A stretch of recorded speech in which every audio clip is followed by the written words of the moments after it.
Minsan, may mga desisyon tayo sa buhay na mahirap itama, lalo na kung doon tayo masaya.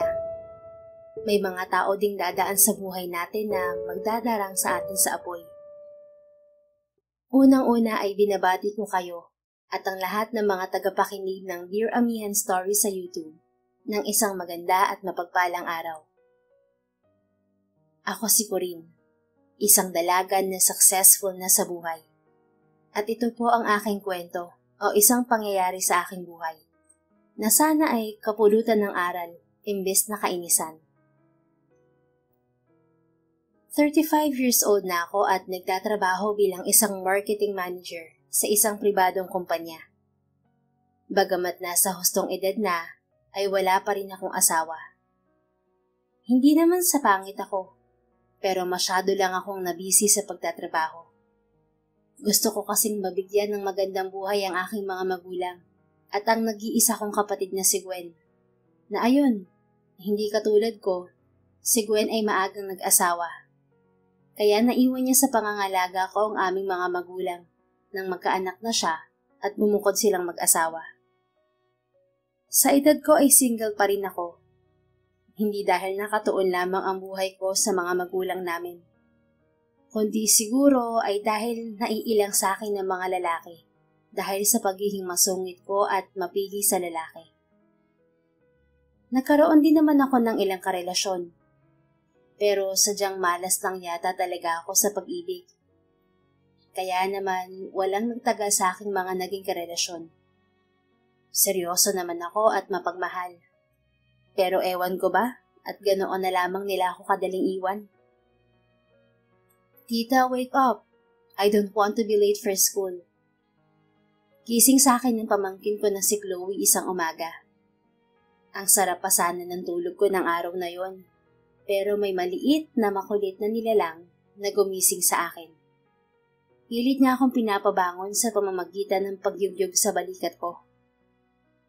Hanggang sa bigla ko naalala na naipangako ko nga pala sa kanya na ako maghahatid sa kanya sa school.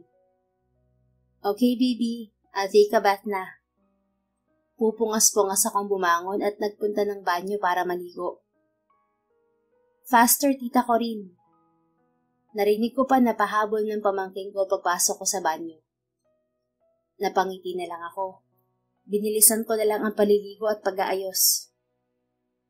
After naming mag-breakfast, ay nagpahatid na kami sa driver sa school ni Chloe.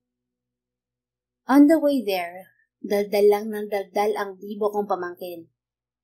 Ang super cute ni Chloe pero super kulit at sweet din. Ang aga-aga hyper na ito. Hindi na uubusan ng energy. Nang marating namin ang school, iginala ko sa paligid ng aking paningin. Marami nang nagbago, pero still, this is the same school kung saan ako nag-aral dati. At may mga ala-alang nag-flashback sa isipan ko.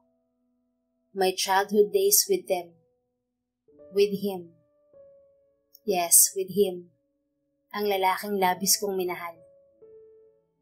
Napabalik ako sa realidad nang maramdaman ko na hinawakan ni Chloe ang kamay ko. Bye, Tita Corinne. Agad na humalik sa akin si Chloe pagkayuko ko at tumakbo na ito papasok sa classroom nito. Bye, Chloe. See you later. Pahabol na lang nasigaw ko sa bata. Bumaling na ako para sana sumakay sa kotse nang may magsalita sa likuran ko. Pamilyar ang boses kaya naman napahinto agad ako. Is that you, Corinne? Paglingon ko ay hindi ako makapaniwala kung sino ang lalaking tumawag sa akin. Hindi nga ako nagkakamali. It's him, my first love. Nang mga sandaling yun ay bigla akong natigilan. Ang lakas-lakas ng kabog ng puso ko. Sa totoo lang ay hindi ko inaasahan na muli siyang makikita sa loob ng mahabang panahon. Pilit ko na siyang kinalimutan. Although minsan, sumasagi pa rin sa isip ko ang memories namin. Pero hanggang doon na lamang yun. First love will always be first love. Kahit dumaan man ang mahabang panahon. Kahit na hindi na pwede. Alam ng lahat na laging espesyal ang unang taong minahal natin. Corinne, ikaw nga yan. John seems delighted to see me. At ganoon din naman ako. Kaya lang ay pati yata puso ko ay nagdiriwang na makita siyang muli. John! Hi! Long time no see. Naudlot ang pagpasok ko sa kotse at tuluyang hinarap si John. Yeah, it's been what?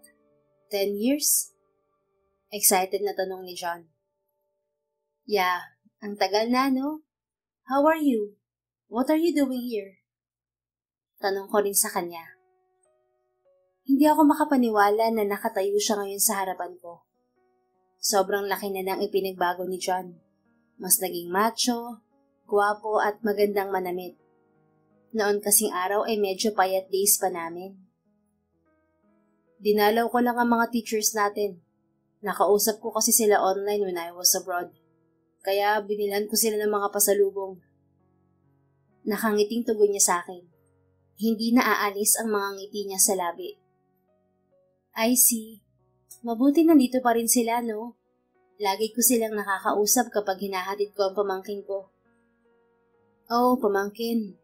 Akala ko anak mo nang hinatid mo kanina. No, wala pa akong anak. I'm still single. Wala sa loob na sagot ko naman. Talaga? Single ka pa rin? Hindi makapaniwala ang tanong niya sa akin. Tinaasan ko siya ng kilay. Bakit? Hindi ba ka panipaniwala? Yeah. Sa ganda mong yan, single ka pa. Hulaan ko. Tinatarayan mo ang mga manliligaw mo, no? May himig ng pangaasar sa tono ni John. Pakiramdam ko naman sa mga oras na yon ay pulang-pula ang mukha ko. Kaya naman inirapan ko siya. Pero tinawanan lang naman ako ni John. We are classmates mula nursery until last year namin sa grade school. Gwapo si John at mayaman, pero mayabang nga lang. Yun ang tingin ko sa kanya nung nag-aaral pa lang kami. Kaya naman, inis na inis ako sa kanya noon, dahil paborito rin niya akong asarin noon. Kaya naman, I really hate him. Noong una. Pero hindi ko namamalayan na gusto ko na rin pala si John. Kunwari naiinis ako sa kanya. Pero deep inside, kinikilig ako sa pagpapapansin niya sa akin. Sabi ng mga kaklase namin ay gusto rin daw ako ni John noon. Siyempre, naging asyomera ang beshi mo. Sabi ng mga classmate namin na intimidate raw siguro si John sa akin dahil sa kasungitan ko. Hindi niya alam na pinagtatakpan ko ng nakasungitan ko ang kilig ko sa kanya. Lalo na kapag tinutukso kami ng mga kaklase namin noon. At ang tukso ay nauwi sa mabuting pagkakaunawaan. Parang puppy love lang ang sa amin pero sa totoo lang, mahal ko talaga siya. After ng graduation, hindi na ulit kami nagkitang dalawa. Sa magkaibang school na kasi kami nag-aaral. Naging busy na kami pareho sa pag-aaral. Hanggang sa dumalang ng komunikasyon namin at tuluyan ang nawala. Ang tagal bago ako nakaget over sa panghihinayang. Sinisi ko pa nga ang katarayan ko at inisip na baka dahil sa ugali kong yun, kaya hindi na talaga nagpursigi si John sa aming dalawa. Mga bata pa rin kasi kami. Pero wala na akong magagawa noon. Kaya tinanggap ko na lang na hindi talaga kami para sa isa't isa. But there's a saying na, first love never dies. Feeling ko'y totoo yun. Kasi feeling ko, until now gusto ko pa rin si John. At ngayon na nakita kaming muli, chance na ba ito para magkatuluyan kami? Yan ang tanong na nabuo sa isipan ko. After ng aksidenteng pagkikita naming dalawa sa dati naming school, we exchanged numbers at nasundan pa ang pagkikita namin ni John. We are always hanging out together, talking about what happened to us in the past years. Sabi ni John ay naging busy rin siya sa negosyo ng pamilya after college, kaya hindi na niya ako nabalikan.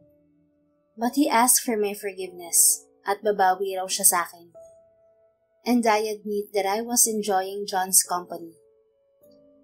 Sa tingin ko ay mukhang nag-mature na talaga si John. Kaya may sense na siyang kausap ngayon, unlike before. Although, medyo may pagkapilyo at maloko pa rin siya. Malakas pa rin mang asar. Pero parang ngayon ay may kasama ng lambing ang kapilyohan niya at pangaasar. Ewan, ayoko na namang maging asyomera. Pero yun ang naoobserbahan ko sa mga ikinikilos niya. At hindi namin namalayan na attached na pala kaming dalawa sa isa't isa. Kaya mas naging madalas ang pagkikita namin ni John at nagkasundo na ituloy namin ang puppy love namin noon. I feel so happy kasi nabigyan ng second chance yung love story namin ni John. Habang tumatagal ay mas lalong tumitindi ang pagmamahal ko sa kanya. To the point na kasal na nga lamang ang kulang. Hindi ko akalain na pwede pa rin palang maging kami. Pero akala ko lang pala yun. Dahil there's no second chance for us. Because John is already engaged with somebody else. And I hate him. Dahil hindi niya sinabi kaagad ang totoo. Inaasa lang pala niya ako. Hindi ko yun napansin dahil hindi naman nabawasan ng oras at atensyon na ibinibigay niya sa akin. Kaya akala ko ay sa akin siya ng buong buo. Magaling lang pala sa time management ang gago. Pinaniwala ako ni John na pwede pa na maging kaming dalawa. When the truth is, hindi na pala. Wala noon ay iniwasan ko na siya. Tita Corinne, why don't you answer your phone? It's irritating, you know? Maarteng reklamo ni Chloe sa akin isang araw. Nasa kwarto ko siya at nakikigamit ng computer. Okay, sasagutin na po, madam. Ang sungit. Pumunta ako sa veranda ng kwarto ko at doon sinagot ang tawag. After I accidentally found out about John's fiancé on his own phone, hindi na ulit ako nakipagkita sa kanya. Hindi ko rin sinasagot ang mga tawag niya. Iniwasan ko na siya. Actually, ay red flag na yon. Kaya dapat ko na talagang kalimutan na mahal ko siya. What do you want, John? Sinabi ko na naman na wag mo na akong tatawagan, di ba? Hindi ko itinago sa boses ko ang inis sa kanya. Corinne, let's talk please. Nagsusumamo naman ang boses ni John. Para saan pa? Ikakasal ka na. Tigilan mo na ako. Wag mo na akong saktan. I'm trying so hard not to cry. I'm so sorry, Corinne, but I didn't mean to hurt you. Please forgive me. Pagsusumamo ni John sa akin sa kabilang linya. But you already did. You hurt me. You're hurting me. Kaya how can I forgive you? Hindi ka naging tapat sa akin. Hindi ko na napigilan ang mga luha ko sa sobrang sakit ng nararamdaman ko sa mga sandaling yon. Napakasakit pa asahin. Maaaring sa iba ay mababaw, pero nag-invest na ako ng feelings mula noon hanggang ngayon. Kaya labis-labis ako nasasaktan. Matatanggap ko naman na hindi kami para sa isa't isa. Pero ang hindi ko matanggap ay ang naglihim siya sa akin at pinagmukha akong tanga. Are you crying? Corinne, I'm sorry. I don't mean to make you cry. Let's talk, please. Magkita tayo, okay? Halata sa boses ni John na nahihirapan din. Pero pinindot ko na lang ang end button dahil napahagulgol na ako ng iyak. Sobrang sakit para sa akin na pinaasa lang pala ako ni John. At para sa akin, ay para saan pa? Bakit kailangan pa naming dalawa na magkita? Tita, why are you crying? Tanong ni Chloe. Sino umaway sa'yo? Hindi ko na malayan na nasa likuran ko na pala ang bata. Chloe, can you hug me? Tanong ko sa pamangkin ko. Yes, tita. At lumapit ang bata sa akin. You can cry on my shoulder, sabi ni Chloe. Napangiti naman ako. Thank you. At yumakap ako ng mahigpit sa pamangkin ko. Iniiyak ko ang lahat ng sakit na nararamdaman ko on my niece's little shoulder. Hindi ko rin natiis. Nakipagkita pa rin ako kay John, kahit hindi na dapat. We are in the park na madalas namin puntahan. I'm glad you came. Biglang yumakap ng mahigpit si John pagkakita niya sa akin. Kumalas ako sa pagkakayakap niya. What do you want? Bakit kailangan pa nating magkita? Lalo lang ako nasasaktan na makita ka. I was trying not to cry in front of him. Corinne, I'm so sorry. Believe me, hindi ko sinadyang saktan ka. Noong una talaga, I just want to hang out with you. Pero hindi ko namalayan na gusto na pala kita laging kasama. Hindi ko sinabi sa'yo ang tungkol sa kanya kasi baka layuan mo ko. At ayokong mangyari yun. John said while looking at me. Which is, yun naman talaga dapat ang gawin ko. Dahil ikakasal ka na. Kaya itigil na natin to, John. Hindi na dapat tayo magkita. Iniiwas ko ang tingin ko sa kanya. Mali. Sa una pa lang na hindi mo sinabi sa akin ang tungkol sa kanya. Believe me, hindi ko sinadyang itago sa iyo ang tungkol sa kanya, Corinne. Biglang kinuha ni John ang mga kamay ko at hinawakan ng mahigpit. Please, don't leave me. Ayoko, Corinne. Hindi ko kaya. Hindi ko nagawa noon na ipaglaban ng pagmamahal ko sa'yo. Pero ngayon gusto kong lumaban. Napapikit ako. Mas hindi ko kaya. Pero yun ang tama, John. Let's accept the fact that we are never really meant for each other. Binawi ko sa kanya ang mga kamay ko saka ako tumayo. Hindi na lang sana tayo nakita pang muli. This will be the last time na makikipagkita ako sa iyo, John. For our own good. Goodbye. Tumalikod na ako at paalis na sana. Pero nagulat ako nang bigla akong yakapin ng mahigpit ni John mula sa likuran. Corinne, please don't leave me. I love you more than her. Nagsusumamo nitong bulong sa akin. Pinagtitinginan na kami ng mangilan-ngilang taong nasa park sa mga oras na yon. Bakit ngayon pa? Bakit hindi dati? Bakit ngayon pa kung kailan ikakasal ka na sa iba? Tears run down my face. Bakit ngayon pa? Kung kailan hindi na pwede? Hindi ko na kinaya pa. Napaiyak na ako at parang dinudurog ang puso ko sa sobrang sakit. Hindi ko rin alam ko rin. Pero ang alam ko lang ngayon is I don't want to lose you. Please stay with me. Pakiusap ni John sa akin. And I really don't know what to say. Tanging iling na lang ang nagawa ko. Nakipagkita ako sa kanya para tapusin ang lahat sa amin. Pero para akong sinapian dahil nagdesisyon ako nang hindi nag-iisip ng tama. Alam ng isip ko na mali. Hindi tama na manatili pa ako sa tabi ni John. Pero yung puso ko, parang sinasakal sa sakit. Hindi ko na rin kaya na mawala pa siya sa buhay ko.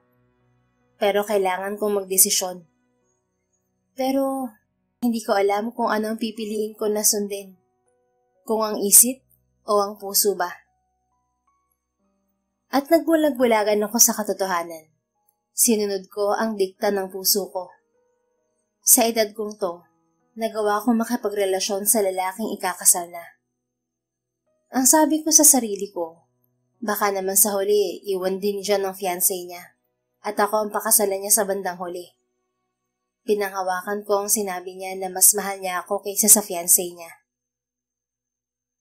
Nagpatuloy kami at nilihim sa lahat ng relasyon namin. Patago kaming nagkikita kapag wala akong trabaho.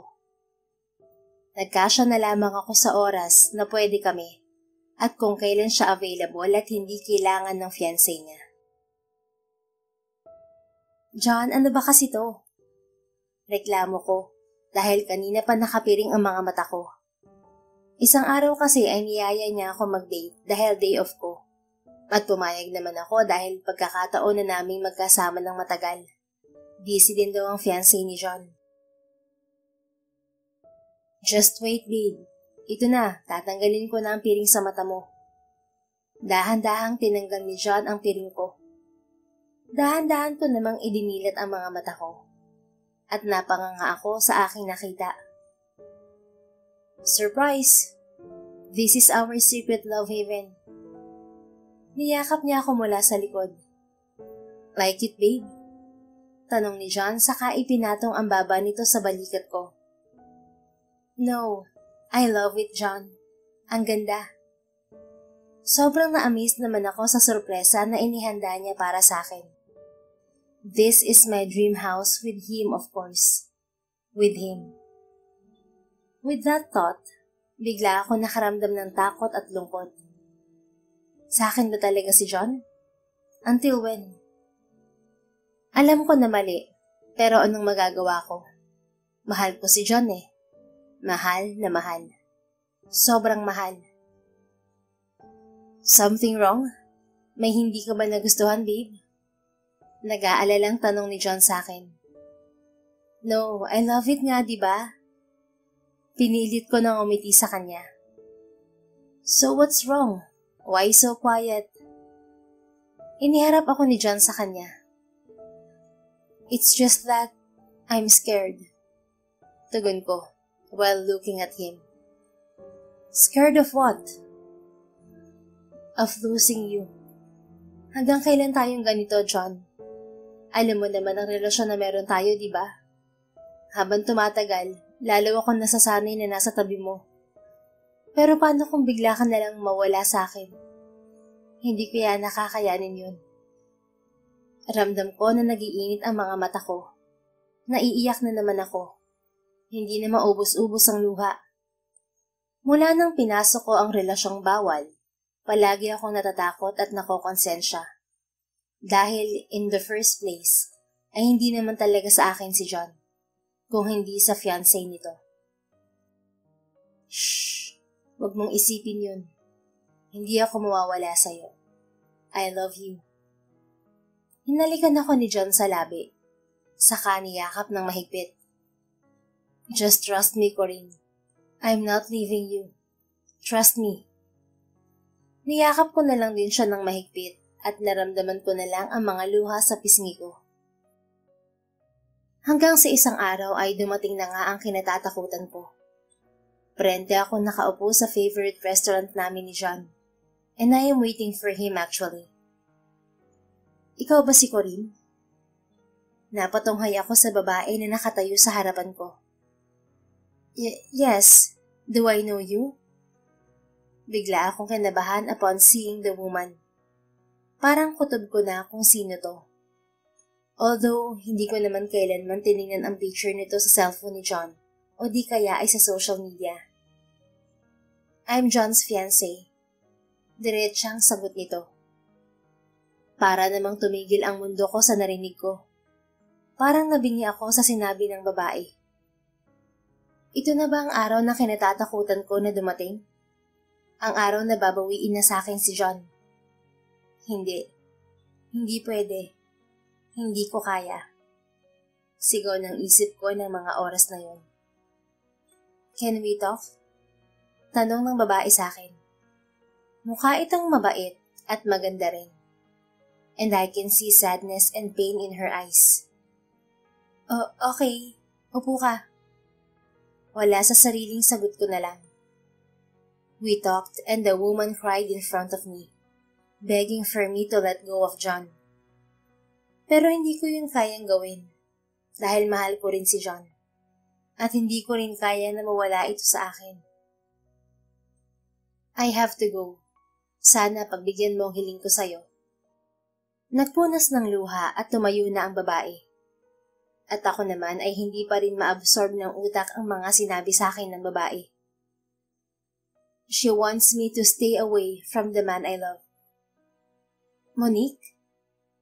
Sabay kaming napalingon ng babae sa pinanggalingan ng boses. It's John, looking at us.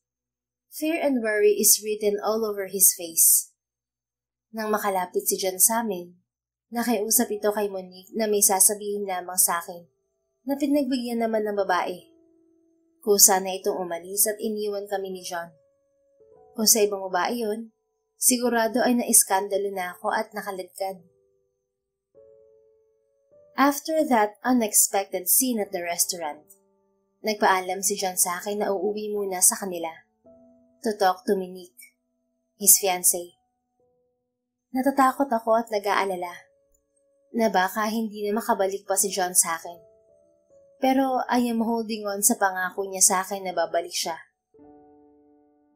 Babalikan niya ako at magiging masaya pa rin kaming dalawa na walang magbabago. Ako ang pipiliin niya at pakakasalan. I decided na umuwi muna sa amin. I need my family right now para kahit papaano, hindi ko maisip ang mga bagay na kinatatakutan ko na mangyari. Habang papasok ako ng bahay, narinig ko ang iyak ni Chloe mula sa sala. Hey, what's happening here? Nagtatakang tanong ko. Umiiyak din ang kapatid ko habang yakap ang anak na si Chloe. Tita ko rin. Patakbong yumakap si Chloe sa akin. What's the matter, baby? Tanong ko habang hinahagod ang likod ng pamangkin ko. That witch, he took daddy from us. Wala na akong daddy dahil sa kanya. She's so bad, tita. I hate her. I hate them. They made my mommy cry. Chloe said habang umiiyak at nakayapo sa akin. Hindi ko alam ang nangyayari, pero ramdam na ramdam ko ang sakit na nararamdaman ng bata. Tumingin ako sa kapatid ko na nagpupunas na ng luha. Gwen, what happened? Anong sinasabi ni Chloe? Nag-aalala na tanong ko sa kapatid ko. Ate, lumapit ito sa amin ni Chloe at umiyak ulit. That witch, inagaw niya sa amin si Albert. Your language, Gwen. Narinig ng anak mo. Saway ko sa kapatid ko. I'm sorry, pero nakita niya rin yung babae eh. In front of our daughter. Pinamukha niya sa akin na mas mahal niya kaysa sa amin ng babae niya. Umiiyak na kwento ni Gwen sa akin. What? Hindi ako makapaniwala na magagawa yun ni Albert sa kapatid ko. Nakita ko naman kung gaanong nagmamahalan ng dalawa, pero sa isang iglap ay nawasak ang pamilya ng mga ito. Ate, ang sakit-sakit. That girl is Albert's first love. Bumalik siya para agawin sa akin si Albert. Hindi man lang siya naawa sa anak namin, ate. Hindi ko alam kung paano ako babangon. Sobrang sakit kasi pati si Chloe nadadamay.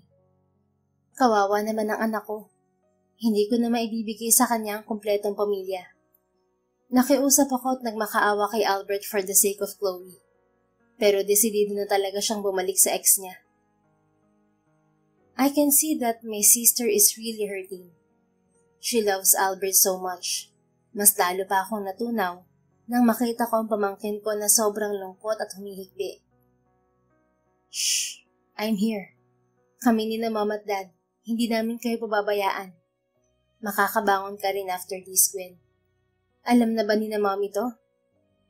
Tanong ko habang inaalo ang mag-ina. Hindi pa. Ako na bahalang magsabi sa kanila, ate. Gwen composed herself.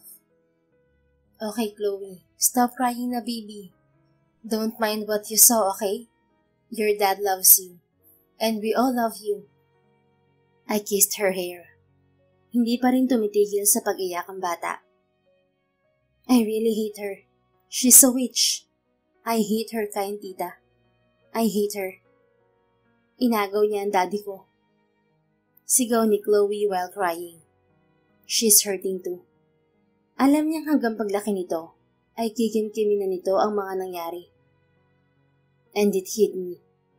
Chloe hates my kind. A kind of woman na walang pakialam kahit makasakit ng iba para sa sarili niyang kaligayahan. Are we the same? Am I the same as that woman who hurt my sister and my niece? Ganun ba ako kawalang puso? Tanong ko sa aking sarili. Parang hindi ko na rin kilala ang sarili ko. Hindi ako ganoong klase ng babae. Pero bakit nagagawa ko magmahal ng lalaking ikakasal na?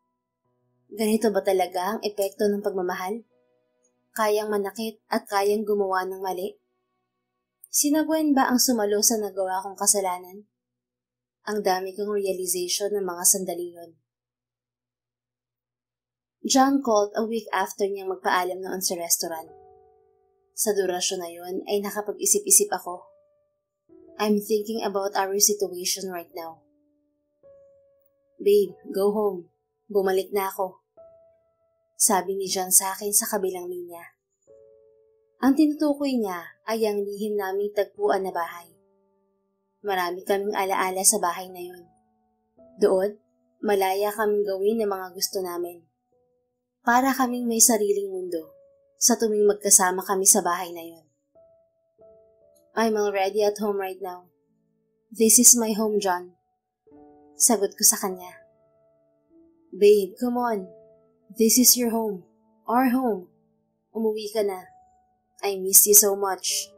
Gusto mong sunduin kita riyan sa inyo? Tanong ni John sa akin. Mabilis akong napailing kahit hindi naman niya ako nakikita. No, wag na. Pupunta na ako riyan. I miss you too. I said to him.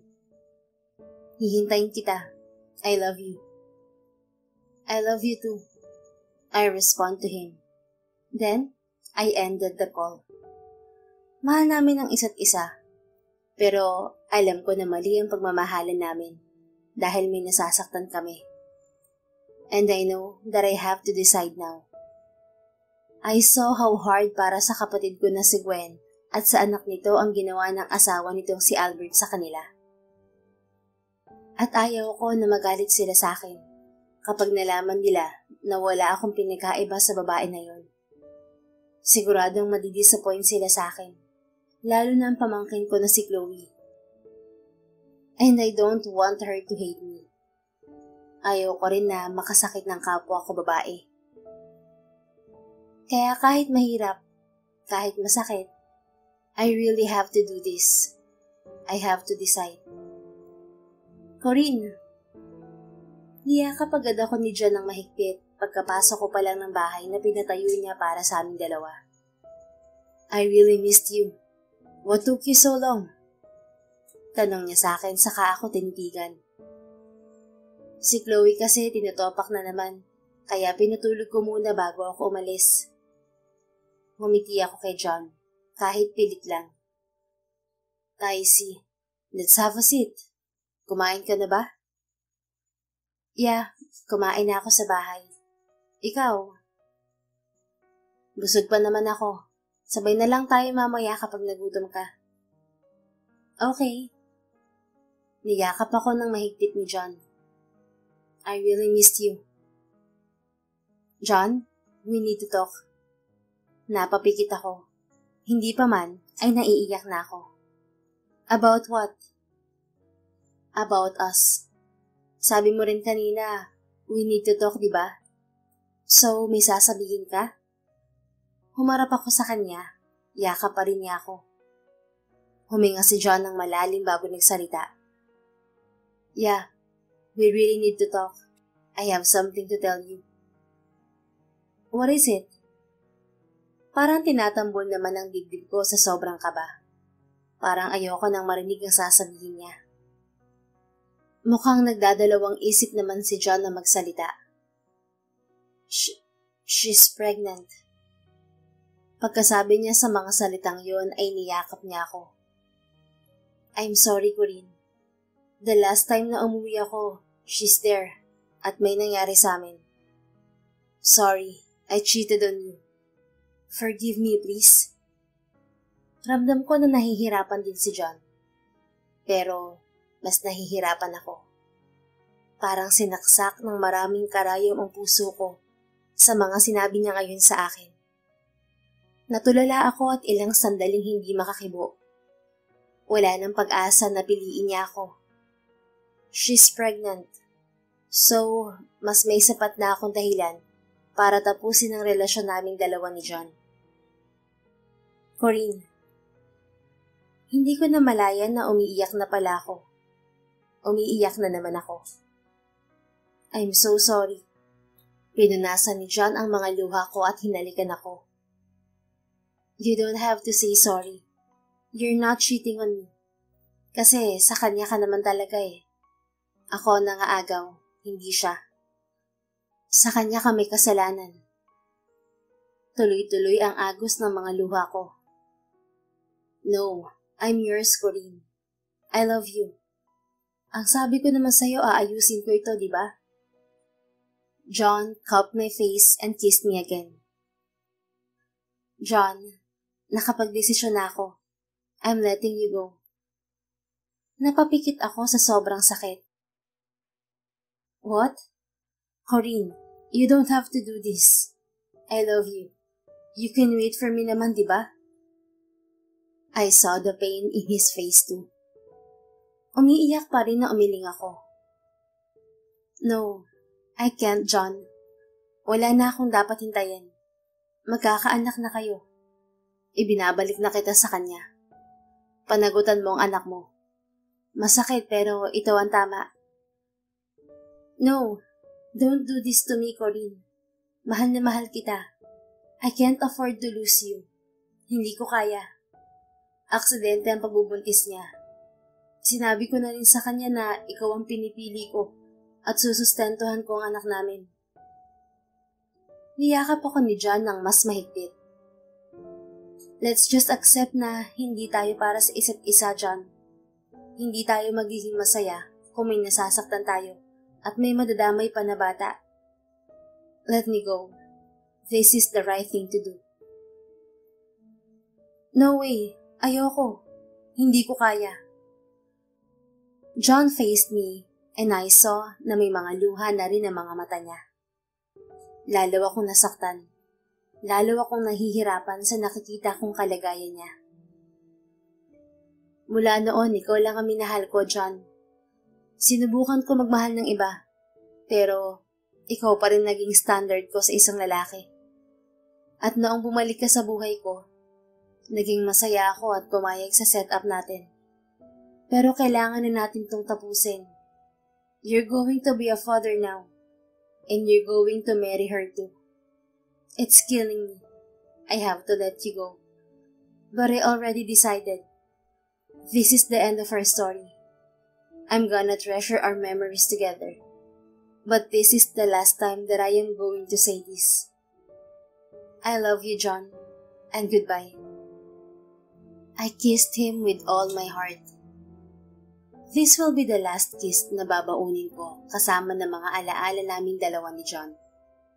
Masakit, pero kailangan ko magparaya at magpalaya. It's been a month mula nang maghiwalay kaming dalawa ni John. Noong una, ayaw niyang pumayag. Nagmakaawa pa siya na wag ko siyang iwan. Pero nakapagdesisyon na ako at pinal na ito. Masakit. Sobrang sakit.